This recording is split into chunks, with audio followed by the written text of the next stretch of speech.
Call the meeting to order, 6 o'clock. Takes us to number 2, approval of the consent agenda A through G.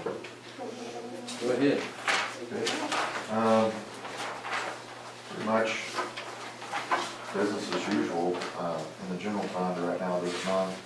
We've got several things listed, and most of those are noted, but there's really nothing there that's out of the ordinary. We did have to do some work on our ag truck. We had that, I believe it was a sensor that needed to be replaced, and so that was $1,142.24. But we have that fixed now. We had to do some more work on one of the activity buses. But all of those buses, I believe, are now back in service, and knock on wood, are up and running. So hopefully we've got those things taken care of now. Like I said, other than that, there really are not any other expenses in our general fund that are outside of the normal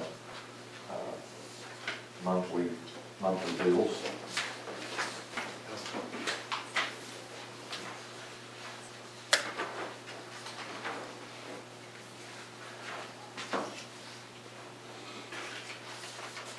Is that all you got, A through G? Well, unless there's any other questions, like I said, I mean, it's pretty straightforward. I will note on E, activity fund report, the addition of a new sub-account, 6th grade class with a class of 2030. Would like to create an account so that when they do fundraisers, they have somewhere for their money to go there. So that's listed there, and then we do have one activity fund fundraiser request. Basketball would like to do fan pledge, which is, we did that in football, and that was the one that for football turned out really well. I think we ended up clearing almost $13,000 on that fundraiser, so which was unreal. So basketball would like to use that shop. Are you ready for this?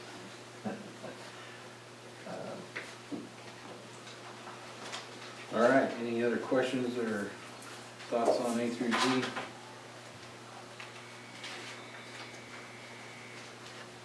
Okay. Make a motion to approve A through G. Second. Heather, second. Judy? Littlefield? Yes. Goodwin? Yes. Collins? Yes. Takes us to number 3, discussion and a vote to approve the 2024 board meeting dates. And I'll read them there. That seems a little crazy that we're already talking about 2024. Most of these are just corresponding with what we did this year. I did try to look at the activity schedules that we know where we've got some activities going on Mondays, and I did move those meeting dates to Tuesdays, which as of right now, it looks like those would kind of keep everybody's schedules free. It may change, but right now we have 3 of those dates that would be on Tuesday. The rest, like I said, would be corresponding. Some of them aren't right at the very beginning of the month, but that just gives us just a little bit more time to close out some things in one month and then get started in the next. So these are the dates that I would suggest we set as our 2024 board meeting dates. Anybody have any problems with that? I'll make a motion to approve. Curtis made a motion, do I have a second? I'll second. Heather, second. Good job. Judy? Littlefield? Yes. Goodwin? Yes. Collins? Yes. Number 4, discussion and vote to approve the working budget for the 23-24 school year. Okay, as I've done for the last couple of years, I want to bring this to you. Of course, we approved the estimate of needs, and that is our, our true budget that we have to work within. So what I'd like to do with this is just provide this as a tool, really a tool for some transparency, which is some more detail on really what that looks like, and kind of share with you what I think are revenue projections and our expenditure projections look like for the year and how that all fits inside that estimate of needs number.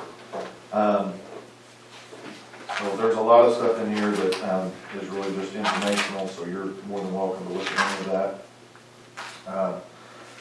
Something that I always like to just mention is kind of our enrollment and membership summary, and that's on page 7. And it just kind of shows you what our enrollment numbers look like over the last several years. So this goes back to October of 2015.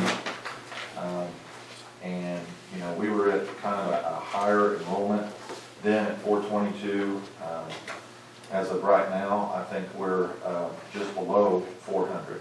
And so that's just due to, I mean, we've just had some families that have moved and, you know, they've had several kids. We graduated a large class last year and, you know, just don't really have a big class right now. To replace our pre-K, you know, our numbers there are lower this year. We usually have to cap that at 20. And right now, I think we're at 16, Mrs. Patterson? Mm-hmm. Yeah. I feel like, yeah, so, you know, some of our class sizes are just a little bit smaller, but I don't think it's anything too concerning. However, next year, those numbers being lower, now that the state aid formulas, you used to be able to go off your 3-year high number, and that's gone away. And so now, we're going to be looking at whatever our number is in May. That will determine our state funding for the next year. So in June of last year, well, and I have that date, I think that's incorrect, but we're about, our weighted ADM is about 730, 732. So, and it was at 744 a couple years ago. So that's going down a little bit. All kinds of things that go into that number, factor into it. And it can fluctuate a little. But, so with that being said, I would anticipate at the end of this year, if our enrollment numbers stay the same, we could see a little decrease in what we do get from the state, even though that's not very much. I don't think that it's gonna, you know, be anything detrimental, but it is something to keep an eye on. You know, and I just think that it's good to keep an eye on those enrollment numbers. Like I said, if you look at them, they look like they're all staying pretty steady, but every once in a while we get a year where, you know, we lose even 5 students at each building, which doesn't sound like a lot, but that's 15 kids district-wide, and that can add up. So, just something to keep an eye on,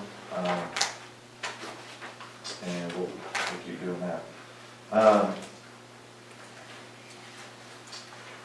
say most of this other stuff, like I said, is just pretty informational.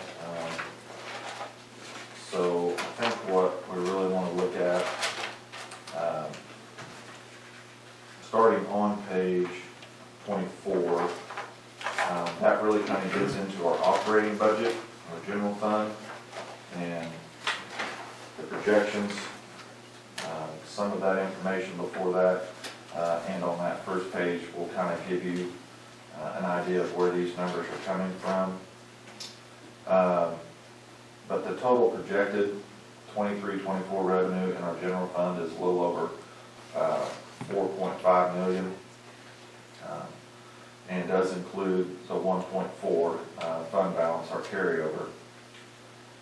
So the actual working budget amount of $4,286,212.45, you can see is well below what our estimated needs budget of $6.1 million that's allowed. So there's a big, you know, there's a big gap there, or cushion, below or between what our estimated needs says, we have available and are appropriated, and what I truly believe that we're going to need to get through this year. On page,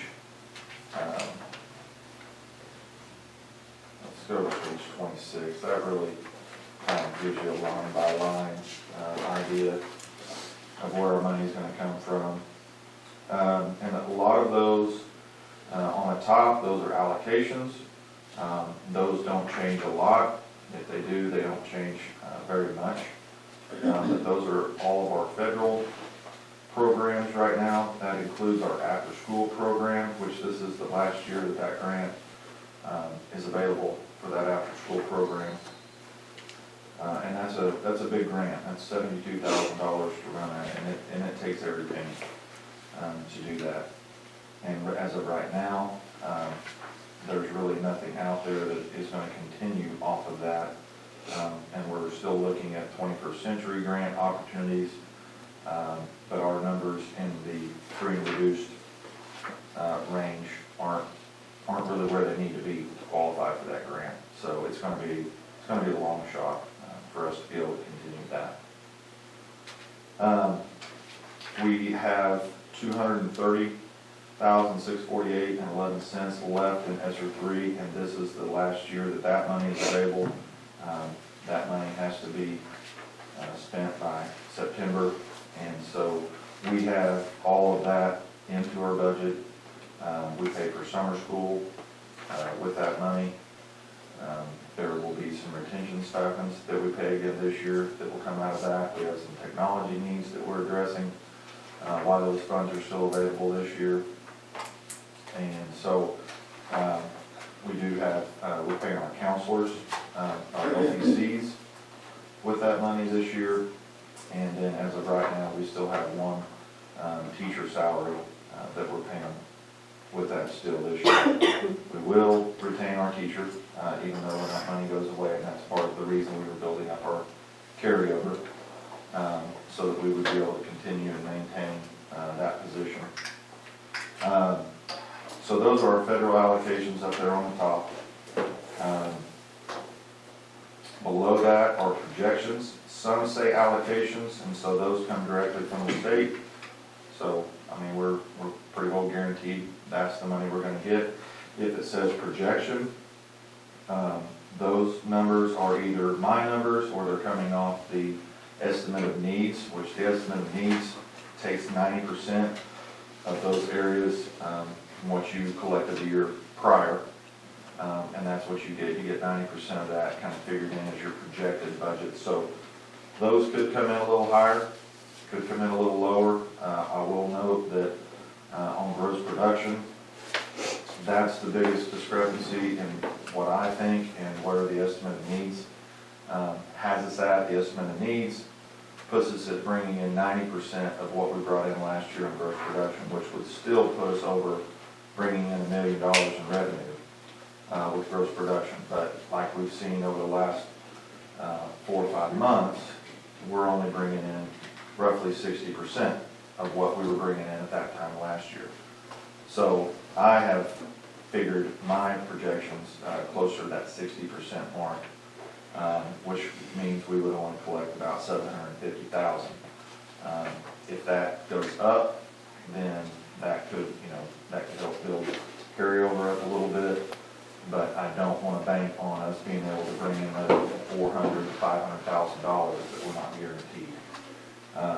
So I've been very conservative on that, and that's something that I watch every month. If it goes up and it looks like we're going to be able to, bring in a little more, then we'll make some decisions on maybe some things that we said no to at the beginning of the year that we could go ahead and do. And that will help us plan for the next year too. But like I said, I'm being pretty conservative with that gross production number. And I don't want us to get caught in a pickle. We still have some tax protests going on, so those things are figured into that with our county 4 mil and the last one there, the ad valorem collections, current and prior year. We'd like to see those a little higher, but there's still, I believe district-wide it's close to 200,000 that we would under-collect, and that's through all funds. That's general fund, building fund, sinking fund. Don't really have those individual numbers broken out, but it's still, we've just kind of learned to figure those protests into our budget now and not count on those coming back. It's just what history's telling us. So all of that being said there, when you look at those two things together, projected possible revenue of $4,582,891.83, and like I said, that's not including the carryover that we had. So our working budget, our expenditures, on the next page, and we have these broken out into function codes through the OCAS system, but just a little bit less than 4.3 million. But I think there's probably gonna be, a few other expenditures that come up along the way, that will probably increase that number a little bit, but that still gets us below the 4.5 and gives us a little bit of cushion, and we're not eating into our carryover that we built up last year. So, ideally, that's the goal. Is I've talked in the past that I think about 1.5 would be, an ideal number for us and get us through, a really tough year. If we had to have another one, without having to make a lot of cuts, we'd have to make adjustments, but those are not the same as cuts. So with this, I think this is getting us really close to, what we bring in, we're spending, but we still have that extra. So we're not overspending, we're not underspending, and just, continuing to build it up. But I think it gets us in a really good place right there for a general fund. We'll know a little bit more on those projections in the first quarter too, right? Yeah, and after the first of the year, when our big ad valorem tax checks, January and February, Yeah. when those come in, That'll tell us. and then you really get a lot clearer picture, I think, with gross production at that time of year too. Yep. You know kind of how it's, it's finished, and then you're gonna be able to see, what it's looking like, getting you through June. And so, like I said, I feel like we've been a little conservative there, but if things go better and turn out well, there are things that we need, and we have the room that we could do those things. We've talked about transportation needs, our gym floor needs attention. There's just some things there that, big expenditures, that we could still take care of. Okay. Any questions on the budget? 23-24? Building funds are on page 29. I don't know if I didn't go into near the detail.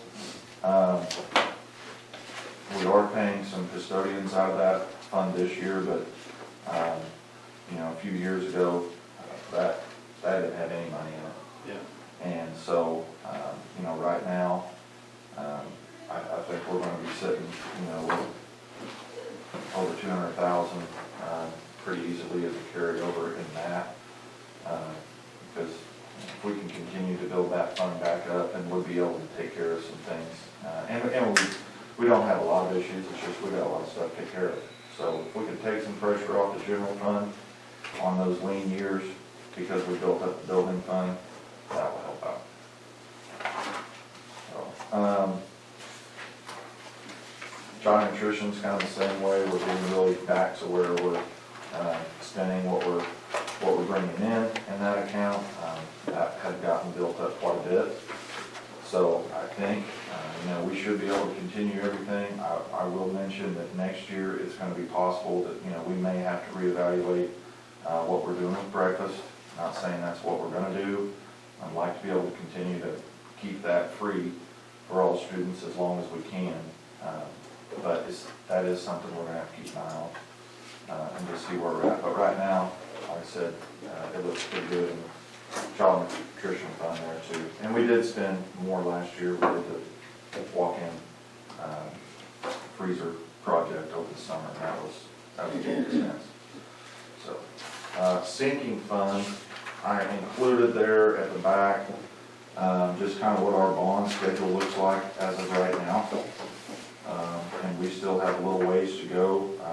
We have that really large bond that we'll have to sell in 2027. And at that time, we'll be able to, to see kind of how we space that out and where that leaves us. We'll cross those bridges when we get there, but as of right now, that's kind of what it looks like with the tax protest information that I've given Mr. Davis at his firm. You have old people here. You're going to need to make some things in big print. I tried. It was that, or I had to put that on 4 pages. So, I don't know, it didn't, the Excel program didn't like me to expand on that, but yeah, I'm with you. So, like I said, overall, there's probably a lot of information here that may not be as important, but when we just look at the numbers, I think that right now, I think we're in a really good place.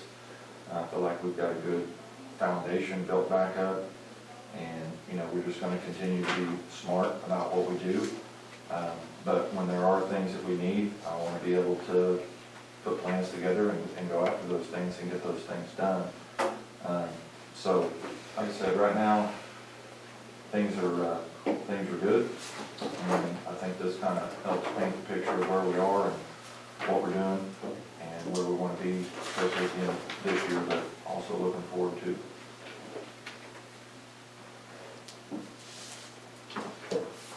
Any other thoughts, discussion on the budget? If not, do I have a motion? I make a motion to approve the working budget for the 23-24 school year. Heather's made a motion to approve, I'll second. Judy? Littlefield, Yes. Goodwin, Yes. Collins. Yes. Number 5, principals report. We had a great turnout for parent-teacher conferences. I just want to say thank you to all the parents for taking time out to come visit with teachers. On October 18th, after fall break, our kindergarten and first grade students got to go on a field trip to the Rustic Roots Pumpkin Patch, and it looked like so much fun. There was a lot for them to do there.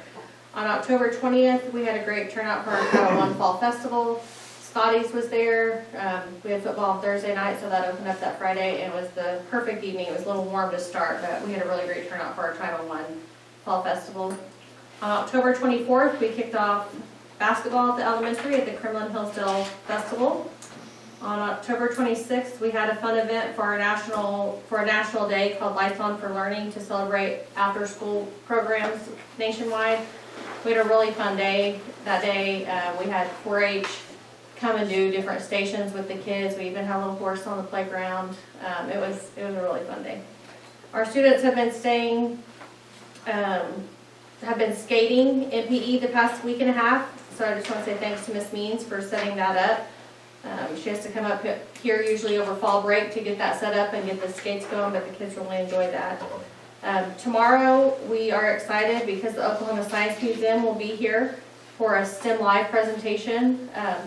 Ms. Collins there actually told me about that this summer at some conference you were at, and I emailed them. We were able to book them, so they should be here tomorrow. I would just like to ask, I know we're getting into the holiday season, but I would like to encourage parents to make sure their kids are coming to school regularly. I know it's that time of the year we're all getting tired, and sometimes with the holidays, you know, it's nice to sleep in, but if you miss school, you miss out. And there's a lot of fun stuff going on, a lot of learning going on, even though it's a holiday season. So I'd just like to encourage parents and kids to show up. That's all I have. So I got the letter the other day. Our girls fast pitch softball received the Distinguished Academic Plaque by having a minimum GPA of 3.5 and ranked in the upper 10% of their respective class this year. So that's cool. They won third at State 1 Act this year. And we had 4 All-Staters: Xander Jackson, Aaron Tidwell, Marianne Heim, Casey Shelton. One thing that was unique this year is Mr. Paris wrote their play.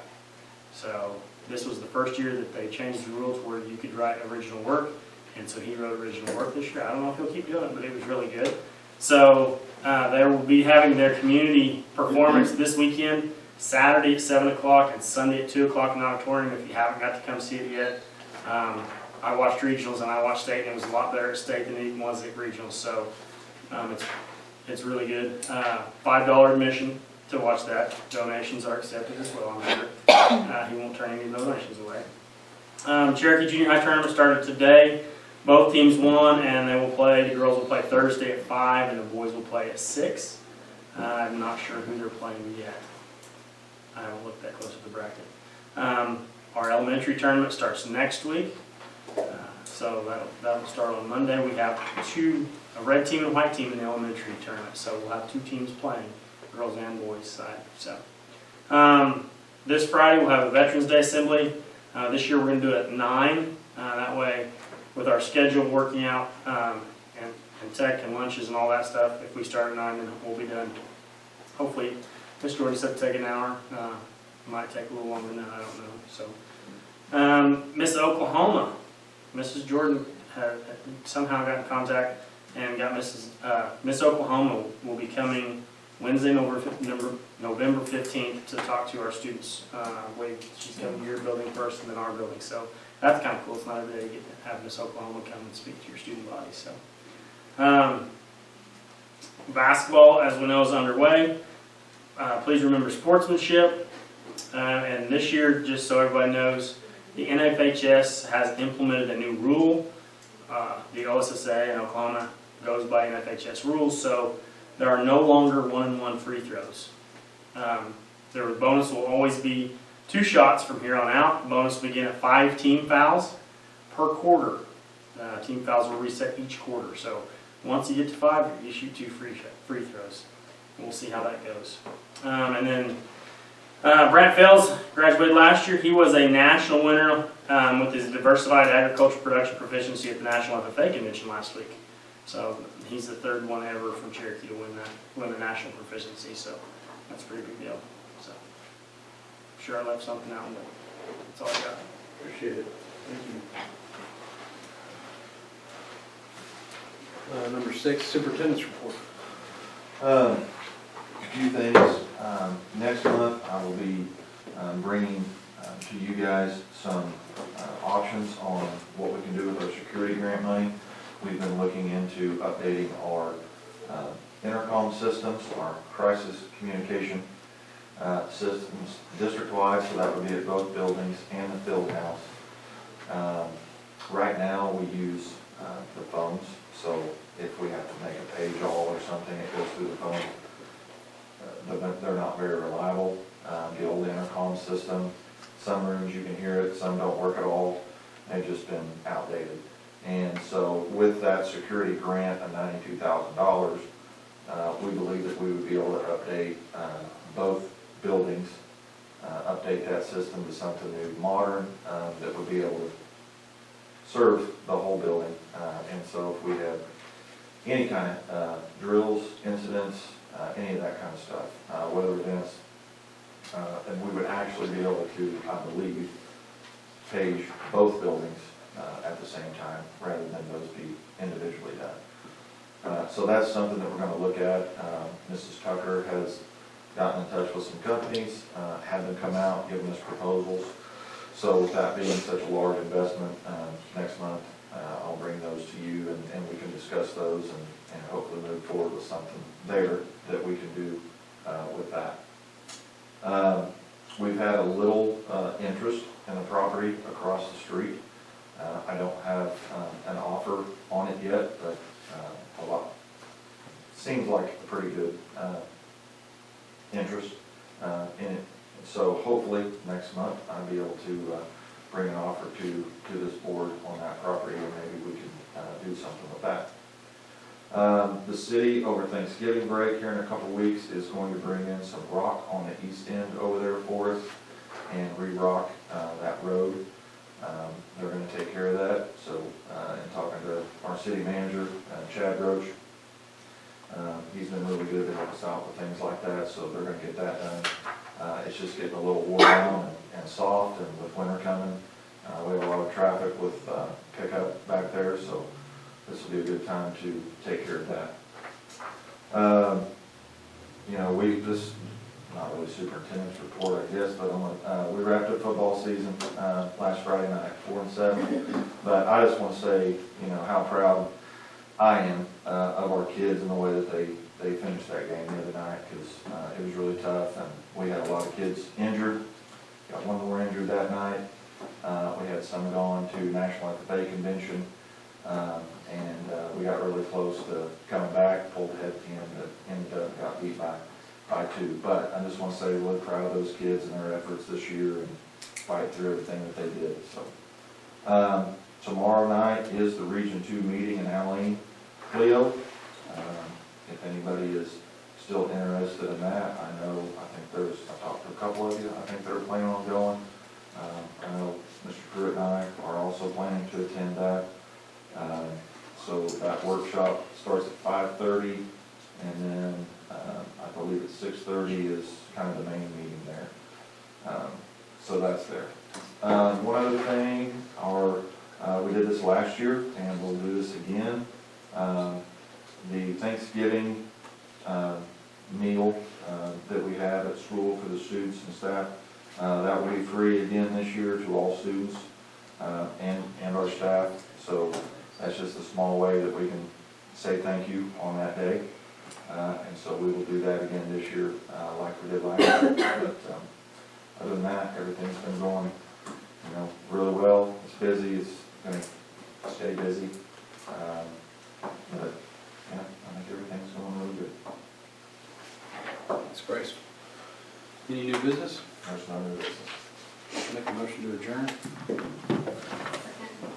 Heather, second. Judy? Littlefield, Yes. Goodwin, Yeah. Collins, Yes. Klein. 6:31.